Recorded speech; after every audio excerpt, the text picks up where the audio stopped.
Et mon message ce soir, en fait, c'est le premier message d'une série que j'ai intitulée Un bonheur centré sur l'Évangile. Plaidoyer pour une théologie biblique du bonheur. Bon, c'est un beau gros titre qu'on va regarder un petit peu ce soir, que je veux vous introduire. Et en fait, j'ai depuis plusieurs semaines, plusieurs mois, je m'intéresse au sujet du bonheur. Et étonnamment, pour plusieurs raisons. Bon, et on va y aller en ordre, là. Premièrement, c'est que pourquoi une théologie du bonheur? C'est que c'est un sujet d'actualité. On dirait que depuis plusieurs semaines, plusieurs mois, il y a des livres et des livres qui sortent sur le sujet et ça devient des best-sellers quasiment automatiquement dans nos librairies. Et entre autres, il y a un livre de Frédéric Lenoir qui est un philosophe chrétien, bouddhiste, en tout cas, bref, il mixe tout ça ensemble. Et il a écrit un livre, je pense, la première semaine qu'il a sorti son livre, ça a été quasiment automatique. Là. Il y avait une pénurie dans les bibliothèques, puis dans les librairies. Puis ensuite de ça, il en a publié un autre sur la joie. Et là, ça a fait le même effet. Il vend des livres à coups de millions. Et son argumentaire en ce qui concerne le christianisme, parce que lui va faire une espèce de survol du bonheur à travers les philosophes, les diverses religions, surtout le bouddhisme et le christianisme. Et lui, en ce qui concerne le christianisme, ça a à peu près 5 pages. Et puis, son argumentaire a vraiment été pour moi un choc. Et là, je dis, il me semble, on n'a pas plus que ça à dire sur le bonheur, tu sais, que de dire, ah, c'est dans un autre monde, dans un au-delà, puis OK. Et là, ça m'a, et là, ça m'a, tu sais, je suis un peu philosophe dans l'âme, tu sais. Et puis là, j'ai comme réalisé que, qu'est-ce qu'on sait sur le bonheur dans la Bible? Tu sais, comment qu'on vit ça, nous autres, en tant que chrétiens? Et puis, je me suis mis à chercher. Et j'ai fait une revue de littérature et je suis arrivé à la conclusion qu'il y avait 0 livre de théologie biblique en anglais ou en français sur une théologie biblique du bonheur. Et là, c'est raison de plus pour moi d'étudier le sujet. Et ma deuxième raison, c'est qu'elle est liée aussi à notre humanité. Les premières écoles du bonheur, là, on n'a rien inventé, nous autres, au 21e siècle. Là. Je veux dire, ça remonte aux philosophes grecs dans l'Antiquité. Et d'ailleurs, le mot philosophie, était conjointement lié avec l'étude du bonheur. Donc, les écoles de philosophie, c'était des écoles où ce qu'on apprenait l'art de vivre et l'art d'être heureux. Donc, c'était la base même de la philosophie. Et la philosophie, c'était une façon d'atteindre le bonheur par notre manière de vivre. Troisièmement, c'est qu'il semble que le concept de bonheur dans les milieux chrétiens est mal perçu. Et là, je m'explique, c'est qu'on dit, nous, en tant que vrais chrétiens, de voir le vrai bonheur et de partager l'Évangile et que le bonheur vient avec ça. Bon, c'est correct, mais en même temps, si je vous posais la question, c'est quoi le bonheur? On pourrait être surpris par l'absence de réponse qui émerge de notre bouche. Et de la mienne, premièrement, là, parce que je devais avouer mon ignorance sur le sujet. Et finalement, on demande au monde, OK, on cherche, parce qu'on semble tous chercher le bonheur, mais on a de la difficulté à le définir. On a de la difficulté et là, donc, Jacques Prévert disait, on reconnaît le bonheur au bruit qu'il a fait quand il s'en va. On ne sait pas trop c'est quoi, mais on sait en tabarouette quand on ne l'a pas. On sait à quoi ça ressemble. Donc, et même un commentateur qui disait, la forme la plus courante du bonheur consiste à ignorer que l'on n'est pas heureux. Et ça, c'est intéressant parce que dans notre société, on nous amène beaucoup de méthodes pour devenir heureux, mais est-ce que le bonheur, c'est simplement une façon de vivre? Est-ce que c'est une émotion? Est-ce que c'est un... Et là, on cherche. Et en tant que chrétien, j'ai souvent eu cette impression-là que la recherche du bonheur, c'était pas un des objectifs de la vie chrétienne. Parce que la recherche du bonheur, ça, c'est égocentré. C'est centré sur moi, mon propre bonheur. Puis l'important, c'est de glorifier Dieu. Et là, si je cherche la gloire de Dieu, c'est pas mon propre bonheur. Et là, à ce moment-là, chercher mon bonheur, c'est égocentré, puis ça, c'est contraire à l'Évangile. Donc, l'important, c'est de rendre gloire à Dieu. Et là, ben, ça m'a fait poser une autre question, c'est est-ce que la gloire de Dieu est privée du bonheur? Ça, c'est mon deuxième message. Et à ma grande surprise, je me lève contre cette philosophie et je veux vous convaincre que l'Évangile, le bonheur est possible par l'Évangile et c'est même un des objectifs de l'Évangile, d'apporter un bonheur qui est peut-être pas dans la recherche des plaisirs ou du moins pas comme qu'on l'entend. Et ce que je vais chercher à faire dans cette série-là, c'est de faire des piliers, c'est une théologie biblique, donc c'est de trouver des piliers bibliques pour soutenir le bonheur biblique. Donc ça va nous amener à voir plusieurs textes donc, dans la Bible qui parlent du bonheur et qui nous donnent des piliers pour le bonheur ou la recherche du bonheur. Et là, on va se poser plein de questions super intéressantes dans le genre, est-ce que rechercher le bonheur rend malheureux? Donc, l'idée, c'est de voir des piliers bibliques. C'est un petit peu mon but à ça.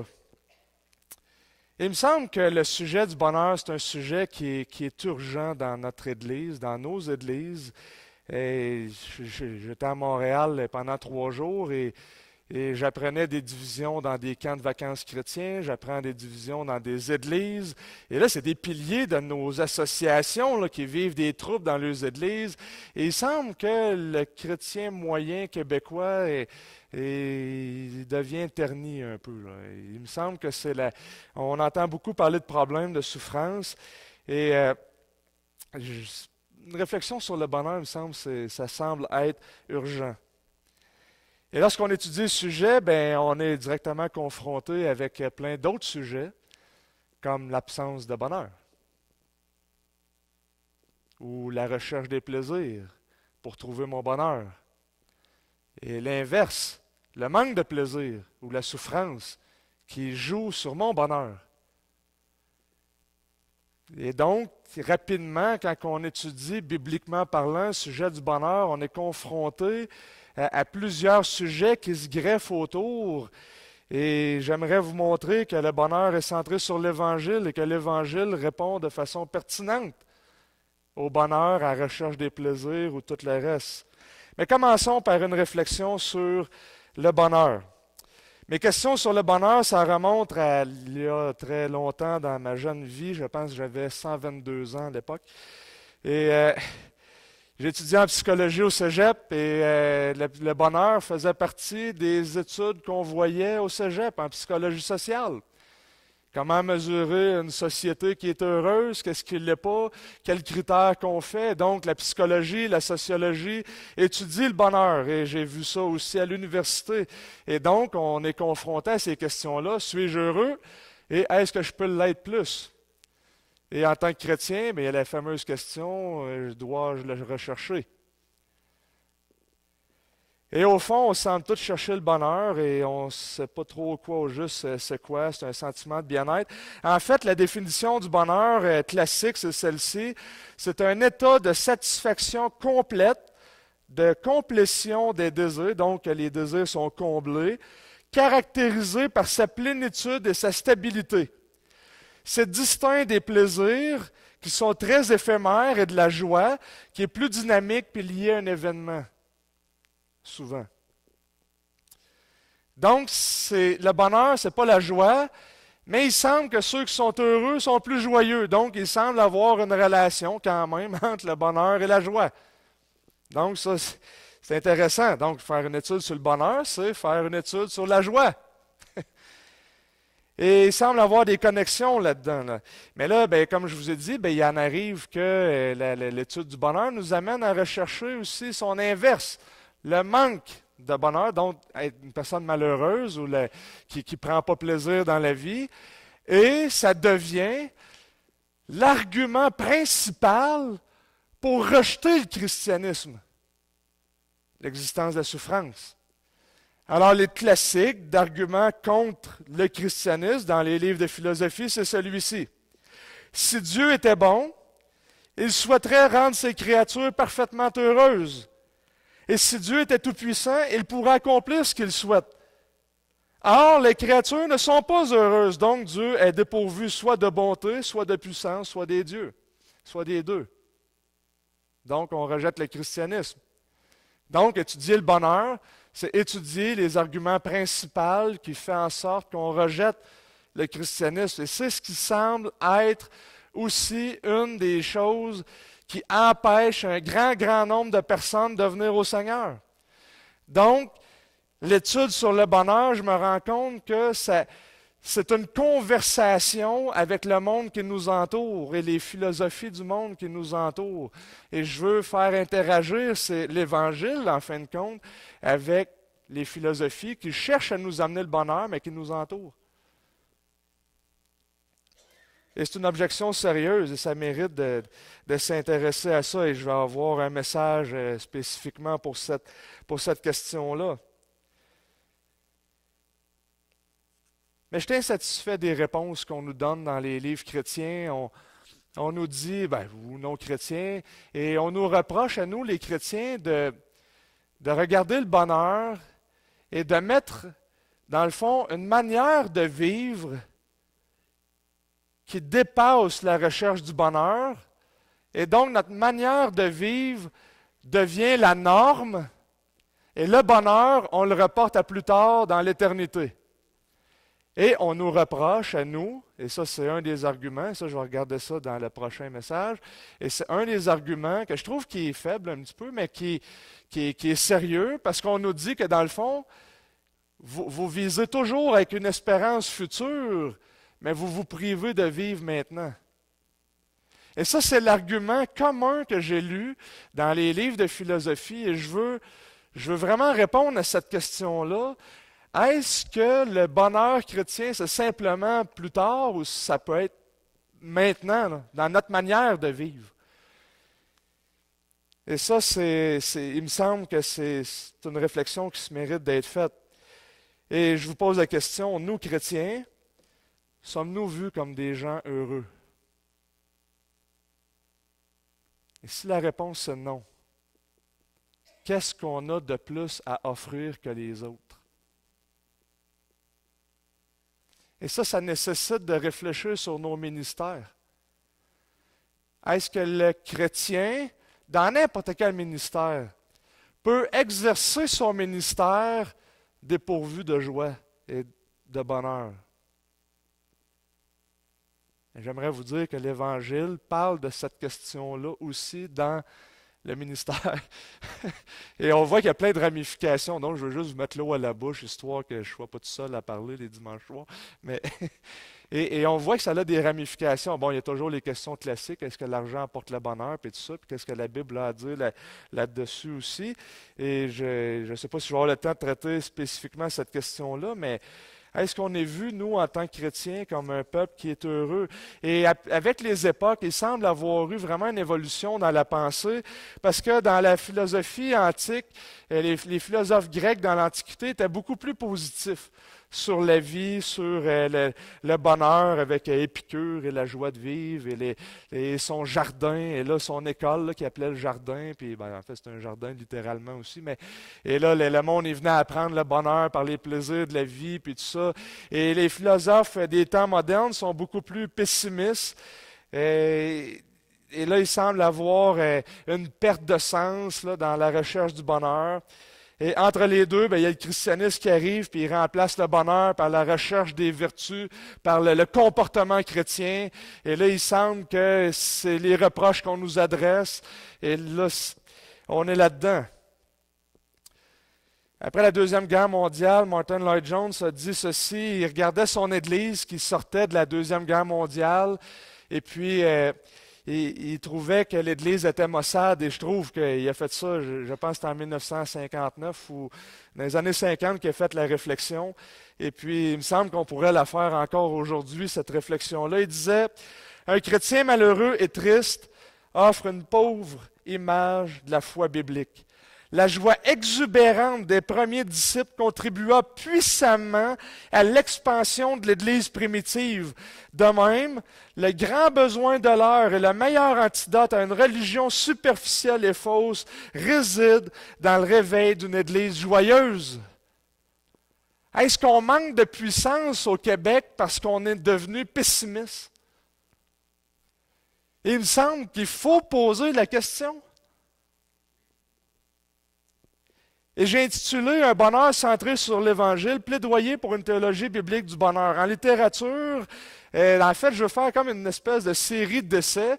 Et pourquoi des essais? C'est parce que la définition d'un essai, c'est celle-ci. C'est un ouvrage littéraire présentant quelques idées sans que son auteur prétende épuiser le sujet. Donc, j'ai vraiment pas la prétention d'épuiser le sujet. Mais quand on y pense, la Bible abondamment parle du bonheur. Sermon sur la montagne commence comment? Heureux celui qui est heureux. Ça revient 8 reprises dans 8 versets. Psaume 1, heureux celui qui ne marche pas. On a un livre au complet qui est dédié dans la Bible à la recherche du bonheur, l'Ecclésiaste. Ou à l'absence du bonheur, Job. Et ça revient à plusieurs reprises. Et j'ai 2 objectifs dans cette série, c'est de trouver des piliers et aussi faire interagir le bonheur biblique avec ce qui nous entoure. Et d'entrée de jeu, je vous propose ceci. Je vous propose que le bonheur est non seulement nécessaire à la foi chrétienne, mais que le vrai bonheur est centré sur l'Évangile. Et donc, ça nécessite 2 choses. 1, montrer que l'Évangile, c'est le centre de la vie. Et ça, c'est mon message d'aujourd'hui. Et deuxièmement, c'est que le bonheur fait partie de l'Évangile. Et ça, c'est mon prochain message. Je ne me souviens plus la date, là, j'ai un blanc, mais dans quelques semaines. Et donc, j'aimerais regarder avec vous que la centralité de l'Évangile dans la vie. Ce que j'entends par Évangile, j'ai principalement en vue les événements qui concerne la mort, la vie, la mort, la résurrection de Jésus, le fait qu'on a pris Jésus, qu'on l'a craché dessus, qu'on lui a arraché sa barbe, qu'on l'a injurié, qu'on l'a crucifié. Et ces événements-là, pendant que ça se produisait, Dieu satisfait sa colère et il juge le péché et il devient un substitut pour nous qui nous donne accès par la foi au salut. Ça, c'est l'Évangile. Ça, c'est les événements. Fait que quand je parle de l'Évangile, je parle de ça et qui a ressuscité comme approbation avec puissance et par la résurrection d'entre les morts. Donc, c'est l'Évangile que j'ai en vue. Et ces événements, c'est le centre de toute l'histoire. Et c'est ce que je veux vous prouver aujourd'hui, bibliquement parlant. Et quand que je dis que l'Évangile est au centre, on pourrait le voir de 2 façons. On pourrait le voir, par exemple, comme une cible dans laquelle le centre, c'est ce qu'il faut que je vise, et ça serait très correct. On pourrait le voir, par exemple, sur le système solaire, où ce que le centre, c'est le soleil, et là, tout gravite autour, puis il fournit sa chaleur, puis ça serait super excellent comme message. Mais j'ai en vue une autre façon de décrire l'Évangile au centre, et c'est celle d'une ligne historique dans laquelle l'Évangile, la croix, serait le centre de cette histoire-là, et ce qui vient avant pointe vers la croix, et tout ce qui est après est rendu possible seulement à cause de cet événement-là, et dans ce sens-là, bibliquement parlant, ça devient le centre non seulement de l'histoire, mais de nos propres vies. Si Dieu le voit comme ça, il faut que ça le devienne pour nous aussi. Et donc, la croix, c'est le centre parce que c'est la manifestation suprême de la grâce de Dieu. Avant la mort de Christ, il n'y a eu aucun événement qui a manifesté autant la gloire et de la grâce de Dieu que par cet événement-là. Et après la croix, il n'y aura plus d'autres événements qui vont manifester autant la gloire et la grâce que la croix. Et pour soutenir ça, Ben, on a besoin de faire deux choses d'un point de vue exégétique et herméneutique, interpréter les Écritures. Premièrement, j'aimerais montrer que tout ce qui précède la croix prépare et met de l'avant et met en place, converge vers les événements de l'Évangile. Et deuxièmement, j'aimerais regarder que tout ce qui suit après cet événement-là est rendu possible seulement à cause de la croix. Et si on établit ces deux points-là, alors on peut confirmer mon énoncé que l'Évangile est au centre de tout. Et donc le bonheur que je devrais rechercher devrait être centré sur l'Évangile et conséquent de l'Évangile. Premièrement, tout ce qui précède met en avant, prépare ou converge vers ce point. Et je vous convie à une réflexion dans plusieurs textes, deux entre autres, et Éphésiens chapitre 1, verset 4. Et je vous invite à tourner.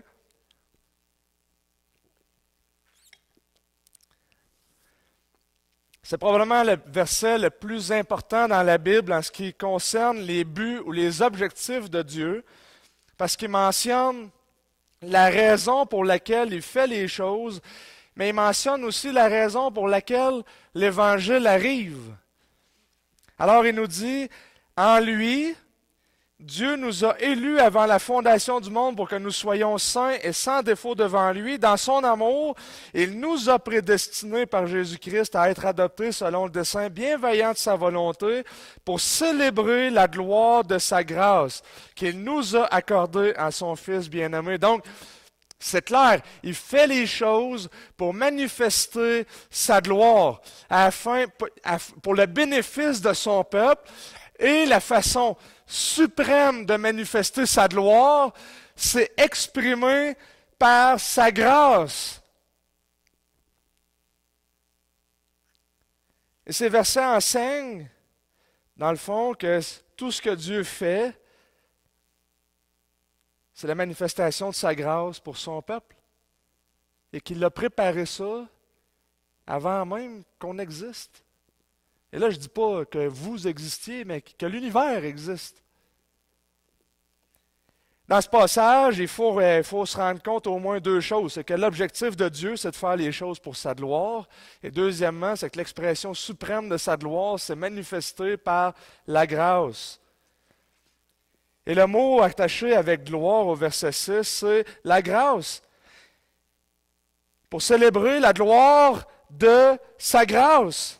Et célébrer la gloire revient à trois reprises, verset 12 et verset 14, pour célébrer la gloire. Mais un qualificatif, et c'est le verset 6, pour célébrer la gloire de sa grâce. Autrement dit, l'ultime expression de la manifestation de sa gloire, c'est l'expression de sa grâce. Et donc, il fait toutes ces choses-là afin que son peuple célèbre la gloire de sa grâce. John Piper disait, la louange, la célébration biblique, c'est le débordement de la joie qu'on trouve dans la grandeur de Dieu. C'est intéressant. Et là, la question qui se pose à nous, c'est quoi le lien avec l'Évangile? Parce qu'il parle de prédestination, il parle d'élection, il parle d'être rendu saint, puis tu sais, adopté. C'est quoi le lien avec l'Évangile? Mais il répond de trois façons. Allons-y en ordre. Verset 4. En lui. Qui se réfère au mot qui le précède. En Christ. En Christ, Dieu nous a élus avant la fondation du monde. Alors, avant même qu'on existe, il voyait en Jésus le fait qu'il allait manifester sa grâce à travers Jésus. Verset 5. Il nous a prédestinés par Jésus-Christ. Dans son plan, il nous prédestine à être adoptés par Jésus-Christ. Avant même qu'on existe. Verset 5. Chapitre 1, Éphésiens chapitre 1, versets 4 et 5. C'est seulement par Jésus-Christ qu'il peut nous adopter. Verset 6. pour célébrer la gloire de sa grâce qu'il nous a accordée en son bien-aimé. La centralité de la grâce tourne autour de la personne de Jésus, et c'est une grâce parce qu'il nous considérait déjà comme pécheurs. On ne le mérite pas. Et lui, avant même qu'on existe, il voyait qu'il nous prédestinerait, il voyait qu'il élirait, il choisirait des personnes, qu'il adopterait des personnes pécheresses, et que ça, il le ferait dans le regard de son Fils, et qu'il élèverait son Fils avant même qu'on existe. Alors mon point, c'est celui-ci. Dans le passé, avant même la fondation du monde, Dieu voyait les événements concernant l'Évangile exprimés en Jésus comme l'ultime expression de sa grâce et de sa gloire. Deuxième passage, tournez avec moi dans 2 Timothée chapitre 1, 2 Timothée 1.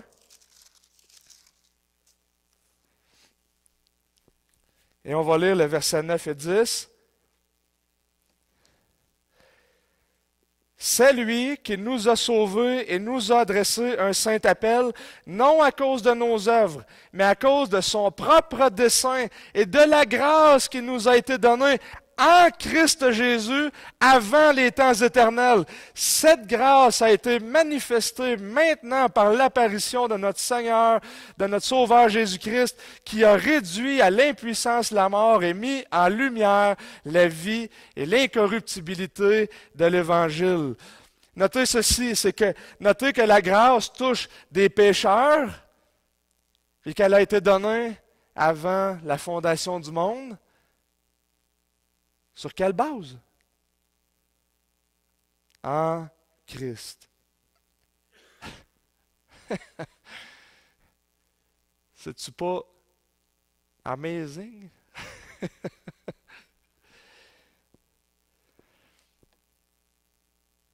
sais, des fois, on pose la question, pourquoi que Dieu a permis la mort d'entrer dans le monde, puis pourquoi qu'il a permis la souffrance, puis pourquoi que mon enfant il a ci ou ça, ou que j'ai perdu mon père, ou que ci ou que ça. Mais notez que d'après ce verset, si la mort et la souffrance n'existaient pas, Dieu n'aurait pas pu manifester la gloire de sa grâce à travers les souffrances de Jésus. Si on prend l'exemple de la Deuxième Guerre mondiale, puis on dit, où est-ce que Dieu était? Si Dieu est bon, pourquoi que? Mais si on tourne la question en termes chrétiens, Dieu ne peut pas faire sortir du bon de la souffrance? C'est un non-sens. Parce que l'événement le plus horrible de l'univers est exactement l'événement qui peut nous sauver.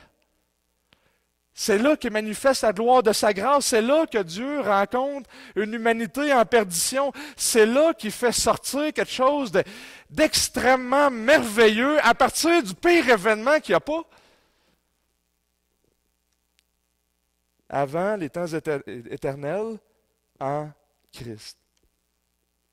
On pourrait regarder Apocalypse 13:8 ou encore 2 Corinthiens 4:4, je les passe, mais tout ce qui vient avant la croix prépare la croix. Et Dieu avait, à travers Jésus, dans les temps éternels, déjà déterminé que la centralité de l'histoire, c'était pour être la croix. Et ces deux passages-là et d'autres le montrent très bien. L'Évangile est le but de tout ce qui vient avant Jésus. Deuxièmement, tout ce qui vient après dans l'histoire est rendu possible à cause de la mort et de la résurrection de Jésus. Toute grâce, toute bénédiction, tout ce qui a une valeur spirituelle est possible seulement à cause de Dieu qui est à l'œuvre en Jésus. Et ça, c'est le point que j'aimerais regarder avec vous. Et là, il y a des passages qu'on va regarder un petit peu plus rapidement, mais d'autres un petit peu plus en détail. Et on va commencer par 2 Corinthiens, chapitre 1, verset 20.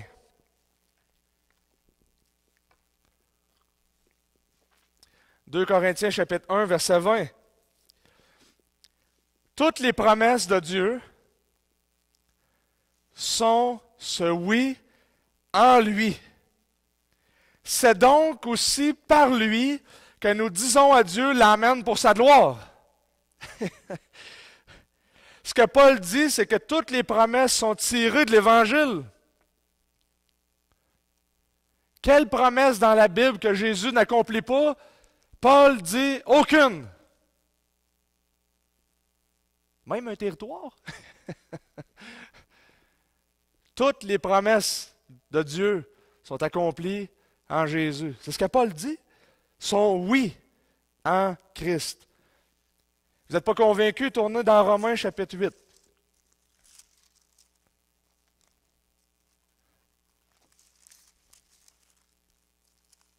Verset 32.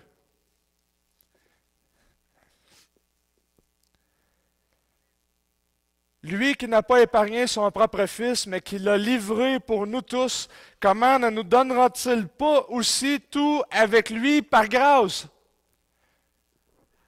Paul pose une question rhétorique. Il pose une question, mais il s'attend à ce qu'on connaisse la réponse.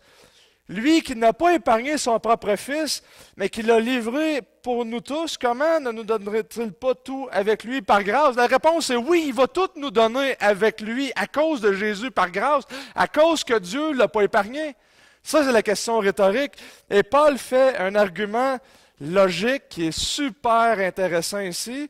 C'est qu'on appelle ça un argument a fortiori, qui veut dire pour une raison plus forte. Donc, ce qu'il dit, c'est que, premièrement, c'est que lui n'a pas épargné son Fils, et sur cette base-là, vous pensez que je ne pourrais pas faire quelque chose de plus petit. Hein, tu lèves 100 livres, puis toi, tu ne serais pas capable de lever le 30 livres qui est là. Mais non, si tu fais le 100 livres, c'est parce que tu vas faire ce qui est plus petit, c'est-à-dire 30 livres. Donc, la logique ici, c'est qu'il fait ce qui est impensable, ce qui est extrêmement difficile en donnant son Fils, puis il ne nous donnera pas tout. Et là, avez-vous saisi le langage? Il va nous donner tout. Et ça pose la question, c'est quoi le tout? Qu'est-ce que le tout? Une partie de la réponse vient dans les versets qui sont là.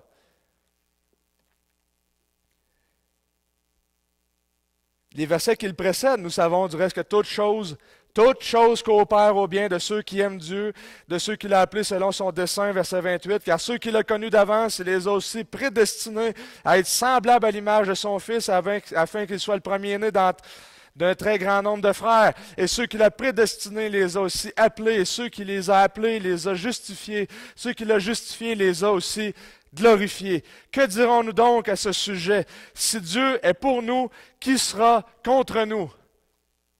Lui qui n'a pas épargné son propre Fils, comment ne nous donnera-t-il pas tout par lui, par grâce? C'est quoi le tout? C'est les promesses de Dieu qu'il va nous donner à cause de l'Évangile. On est plus que vainqueurs sur la persécution, la maladie, les démons, le manque d'amour, les tribulations, non pas en échappant à toutes ces choses, mais en contemplant comment que Dieu travaille à faire concourir toutes ces choses-là pour notre bien.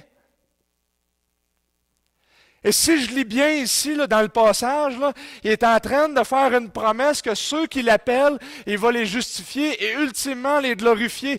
Donc, c'est dans la souveraineté de Dieu, il est en train de coordonner l'univers afin que toutes ces choses-là concourent à notre bien. À cause de l'Évangile, il va tout nous donner, ces promesses-là, à cause de l'Évangile.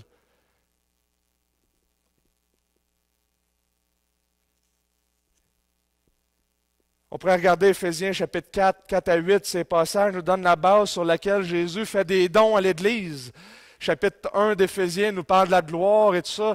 Et vient le chapitre 4, et là il dit qu'il va donner des hommes à l'Église qui vont enseigner, qui vont préparer le peuple, qui vont forger l'unité dans l'Église. Et quelle est la base? C'est la croix. 1 Pierre chapitre 4, verset 11, Pierre va nous parler de comment exercer nos dons. Faites-le de manière à ce que Christ soit glorifié. Lui, il vaut la peine qu'on fait juste regarder le langage de Pierre. 1 Pierre chapitre 4, verset 11. Je vous le lis. Il dit, si donc quelqu'un parle que ce soit selon les oracles de Dieu. Si quelqu'un sert, que ce soit par la force que Dieu lui a accordée, afin qu'en toute chose, Dieu soit glorifié par Jésus-Christ. Mais c'est pas moi qui parle. C'est moi qui parle par ma bouche. C'est moi qui sers par mes membres. Mais c'est Christ qui est glorifié dans ces actions-là. Et le langage, c'est comme si c'est Jésus qui est fait. Comment ça marche? 1 Pierre 4, 11. Comment ça fonctionne? Je parle, c'est Christ qui parle.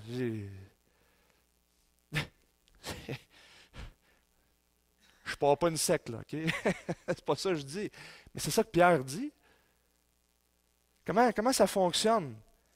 Dernier passage, regardez Hébreux, chapitre 13.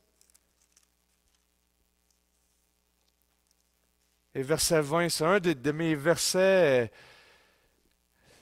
Il me semble que j'ai pas mal de versets préférés, mais lui, il est particulier à mon cœur. Que le Dieu de paix, qui a ramené d'entre les morts le grand berger des brebis par le sang d'une alliance éternelle, notre Seigneur Jésus, vous rende apte à tout ce qui est bien pour faire sa volonté, qu'il fasse en nous ce qui lui est agréable par Jésus-Christ, à qui soit la gloire au siècle des siècles. Amen. Je ne mérite pas que Dieu m'utilise. Vous ne le méritez pas. Et le verset dit que Dieu travaille en nous par Jésus-Christ. De quoi qu'il parle? Il nous parle d'une alliance, et une alliance éternelle. C'est quoi ça, une alliance éternelle? Et il nous parle qu'il nous rachète par le sang d'une alliance éternelle. C'est quoi ça? Pensez à Luc 22, où Jésus prend la coupe, puis il dit, cette coupe est la coupe de la nouvelle alliance. De quoi qu'il parle? Fait en moi, Jésus fait en moi, il réfère à la nouvelle alliance, mais il réfère à un passage dans Ézéchiel 36.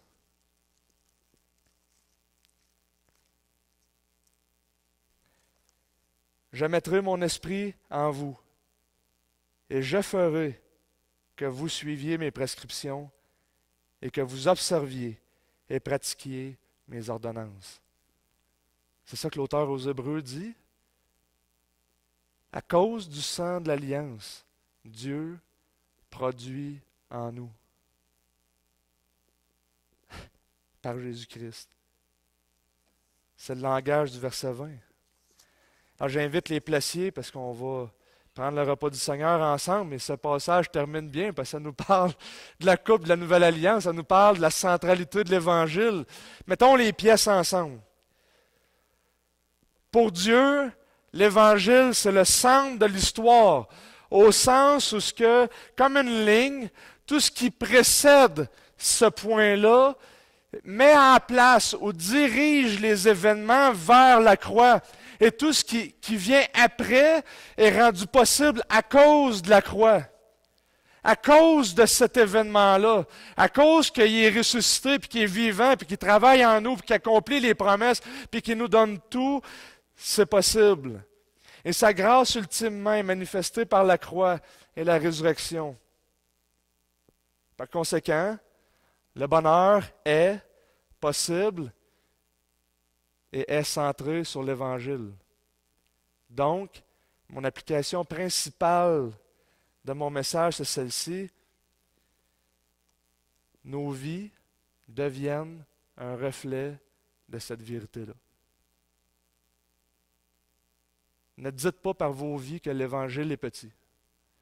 Parce que Dieu, avant même que l'univers existe, avait déjà décidé que c'était comme ça qu'il manifesterait sa grâce et qu'il travaillerait par sa grâce dans nos vies après cet événement-là.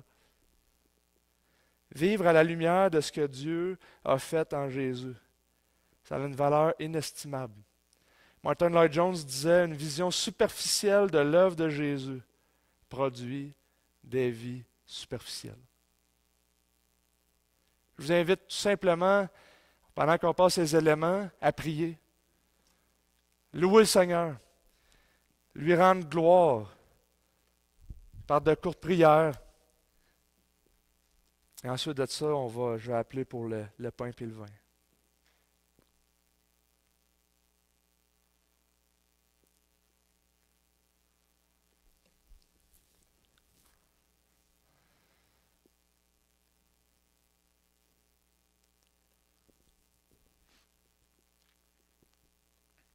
Sentez-vous libre de prier.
Et après avoir rendu grâce, il rompit le pain et dit, ceci est mon corps qui est pour vous, faites ceci en mémoire de moi.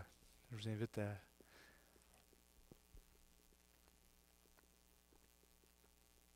De même, après avoir soupé, il prit la coupe et dit, cette coupe est la nouvelle alliance en mon sang. Faites ceci en mémoire de moi toutes les fois que vous en boirez.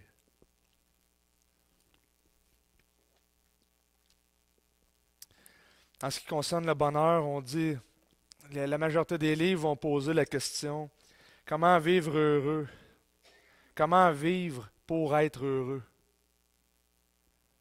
J'ai twisté ça à l'envers. C'est, si je suis heureux, comment ça m'amène à vivre? C'est ça l'Évangile. À la lumière de l'Évangile, pas de façon superficielle, d'une façon riche, maintenant.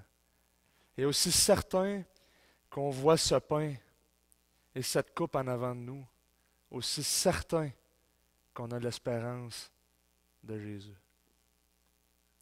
Seigneur Dieu, merci pour une espérance si grande. Tu nous donnes quelque chose de simple, un pain, du vin, le fruit de la vigne. Quelque chose un repas, Seigneur, c'est quelque chose de commun, c'est quelque chose qu'on pratique à tous les jours. Mais il y a une portée tellement grande, tellement belle, tellement centrale. Tu nous forces en quelque sorte à se rappeler de toi, et c'est une manière de nous dire qu'on a trop tendance souvent à t'oublier. Et Seigneur, on ne veut pas t'oublier, on veut être transformé. On veut être touché tellement profondément que quand on marche, là, que les personnes autour de nous disent « je ne connais pas Dieu », puis que nous autres aussi, on peut se dire « ben voyons, ça fait si longtemps que je suis là, puis tu ne m'as pas vu ». Et pourtant, tu nous dis dans ta parole que quand on parle, c'est le Fils qui est glorifié. Ben glorifie-toi, Seigneur, en nous. Que ton évangile règne.